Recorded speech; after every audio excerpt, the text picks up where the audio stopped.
आज हम पितृपक्ष की कथा पढ़ाएंगे। एक सेठ था, उसका 2 बच्चे थे, एक लड़का एक लड़की।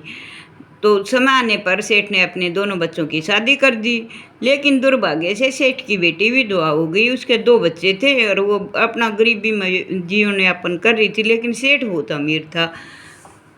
तो थोड़े समय के बाद सेठ सेठानी की मृत्यु हो गई। उसके घर में नौकर चाकर सब कुछ थे, बहुत सुविधा थी। तो उसने क्या किया, सेठ के बेटे ने अपनी पत्नी से कहा कि मैं अपने माता पिता का पिंडदान करना चाहता हूँ और मैं अपनी बहन और भांजों को बुला के अपने घर में बुला के जाऊँगा। तो मेरे जाने के बाद इनकी बहुत सेवा पानी करना। श्राद्ध पक्ष में ब्राह्मणों से भोज कराने से भी ज़्यादा भांजियों का भोजन करवाने से धर्म होता है।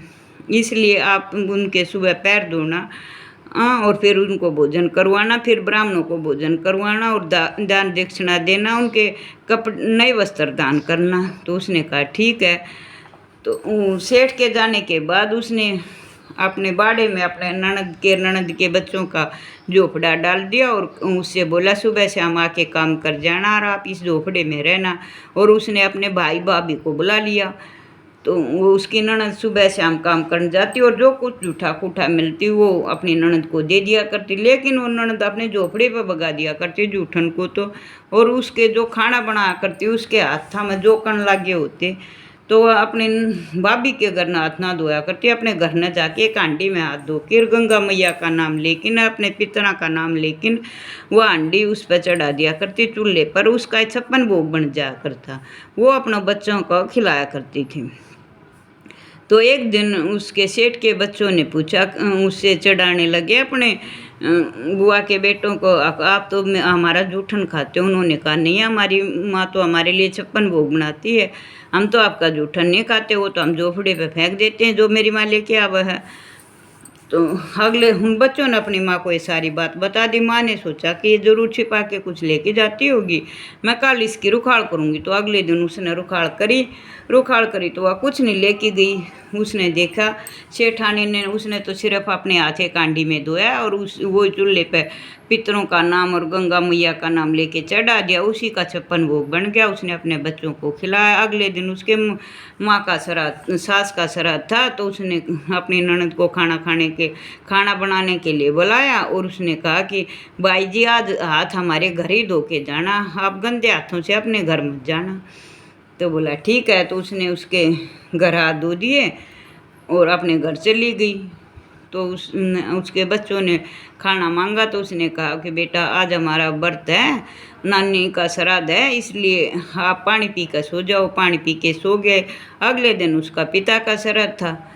तो उसने उस दिन भी वही किया, भाई जी हाथ मेरे घर धो के जाना और खाना तब आना जब मेरे पीपल में, मेरे जो आंगन में पीपल है वो थोड़ा सरक जा हाल टहला, मतलब जब आना आप। बोले ठीक है। बच्चे सारे दिन पीपल की तरफ देखते रहे। पीपल ना अपनी जगह ते हिला और ना और कुछ। उस दिन भी वो पानी पी के सो गए और उसने अपने भाई भाभी और ब्राह्मणों को सबको खाना खिलाया, लेकिन उसके भांजा भांजे और उसके ननद भूखे सो गए। तो अगले दिन पिंड दान करके जब सेठ घर आया तो उसने देखा कि उसके आंगन में कीचड़ ही कीचड़ है। तो उसने अपनी पत्नी से पूछा कीचड़ कैसा है? तो उसने कहा कि मैंने तुम्हारे जाने के बाद तुम्हारे भांजा और भांजियों के पैर धोए थे, उसी पानी से कीचड़ है, ये सूखता ही नहीं। तो उसने कहा मेरे बहन और भांजा क्या कहाँ है? तो उसने कहा पास की झोपड़ी में है। तो उनको देखने के लिए गया तो उसने देखा कि उसकी झोपड़ी के ऊपर तो धन दौलत माया पड़ी है। जो उसने जूठा खाना पका था उसकी सब धन दौलत बन गई। तो उसने अपनी बहन को बुलाया तो बहन, उन बच्चों ने सारी बात बता दी अपने मामा को कि हमारी मामी ने तो हमें जूठन कूटन दिया था और हमारी माँ खाना बनाया करती, वो भी हाथ धो के खाना बनाया करती, वो हाथ अपने घर में धुलवाए थे मेरी मामी ने, उसी का कीचड़ है। तो उसने अपनी बहन के पैर पकड़ लिए भांजों के कि मेरे घर न जाके मेरी पत्नी को भी माफ़ कर दो, तभी हमें पितर वो आशीर्वाद देंगे। तो वह उसके घर आए और उन्होंने क्षमा मांगी। तो उसने उनके पितरों ने आशीर्वाद दिया। उनके सब कहें कि धन धान्य की प्राप्ति होगी। हे पितर महाराज, जो पहले टूटे इसे किसी न मना टूटियो, पाछे टूटे उसे सब ने टूटियो। जो यो कहानी कवे सुने उनके सब के अंधन के भंडार भरे। जिसे ब्राह्मण के गर्दन दौलत हुई, ब्राह्मण सेठ के गर्दन दौलत हुई, सेठ की बेटी के गर्दन दौलत हुई, वैसी सब कहो। बोलो पितर भगवान की जय, बोलो पितर देवी देवता की जय। जय हो पितर भगवान की। अब हम पितरों का पाठ करेंगे।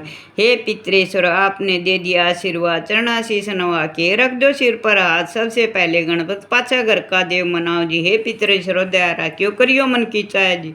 चरण रज के मुक्ति सागर, परम उपकार पितरेश्वर की ना। मनुष्य योनि में जन्म देना, मातर पितर देव मन जो बाए, सोई अमित जीवन फल पाए। जय जय पितर जी साई, पितर रण बिन मुक्ति नाही।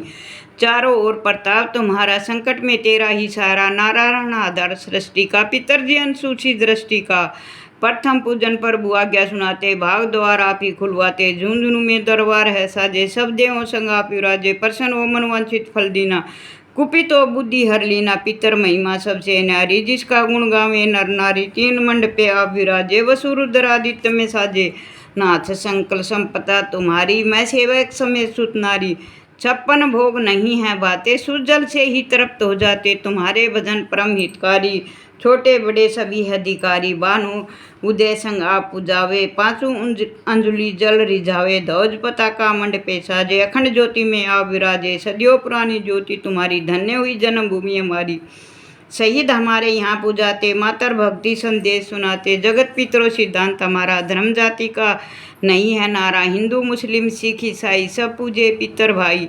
हिंदू वंश वृक्ष है हमारा, जान से ज्यादा हमको प्यारा। गंगा ये मरु प्रदेश की, पितर तर्पण अनिवार्य प्रवेश की। बंधु न छोड़ना इनकी चरना, इन्हीं की कृपा मिले प्रभु शरणा। 14 को जागरण करवाते, अमावस्या को हम धोख लगाते। जा जड़ूला सभी मनाते, नंदीपुर मुख श्राद्ध सभी करवाते। धन्य जन्मभूमि का वो फूल, जिसे पितर मंडल की मिले धूल। श्री पितर जी भक्ति हितकारी, सुन लीजिए प्रभु अरज हमारे। निष्दिन ध्यान धरे जो कोई, तासम भक्त और नहीं कोई।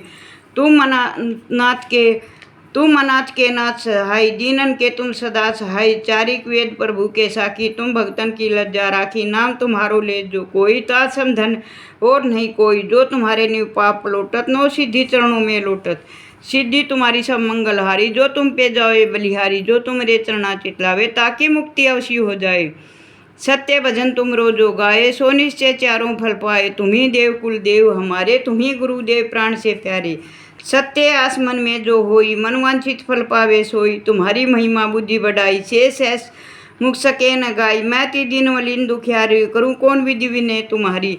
अब पितर दया दीन पे कीजिए, अपनी भक्ति शक्ति कुछ दीजियो। पितरों को स्थान दो, तीर्थ और स्वम ग्राम। श्रद्धा सुमन चढ़े वहाँ, पूर्ण हो सब काम।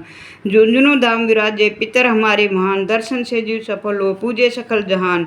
जीवन सफल जो चाहिए, चले झुंझुनू धाम। पितर चरण की धूले, जीवन सफल मान। जय पितर जी महाराज। शरण पड़ो मैं तारी बाबा, शरण पड़ो मैं तारी। आप ही रक्षक आप ही दाता, आप ही खेवन हारे। मैं मूर्ख कुछ नहीं जानू, आप ही रखवारे। जय पितर जी जय पितर जी, शरण पड़ो मैं तारी बाबा, शरण पड़ो मैं तारी। आप ही खड़े हर दम हर घड़ी, करने मेरी रखवारी। हम सब हैं शरण आपकी, ये है अरज गुजारी। जय पितर जी जय पितर जी, शरण पड़ो मैं तारी बाबा, शरण पड़ो मैं तारी। काम पड़े प्रणाम आपको, लगे बहुत सुखदाई। जय पितर जी जय पितर जी, शरण पड़ो मैं तारी बाबा, शरण पड़ो। भगत सभी हैं शरण आपकी, अपने सहित परिवार रक्षा करो आपकी। रटू मैं बारंबार। जय पितर जी जय पितर जी, शरण पड़ो मैं तारी बाबा, शरण पड़ो मैं तारी। पितरों की नित आरती कीजिए, तन मन धन चरणों में लीजिए। अपने कुल की रक्षा कर ते पुत्र पौत्रों के दुख हरते। पितरों की नित आरती कीजिए, तन मन धन चरणों में लीजिए। स्वर्गलोक में तुम्हारा सेवा करे देवता सारा। पितरों जिन पर आप खुश हो जाओ, उनके कार्य सिद्ध मनाओ। पितर जो में आवे, तुम्हारी जग में सुख पाता भारी। पितरों को नित पितरों की आरती गावे, नरजीवन सुख संपत्ति पाए। बोलो पितर भगवान की जय, बोलो पितर महाराज की जय। जय पितर की। जो भी भैया पितरा का पाठ पढ़ेगा सुनेगा, उनकी सब मनोकामना पूर्ण होंगी। बोलो।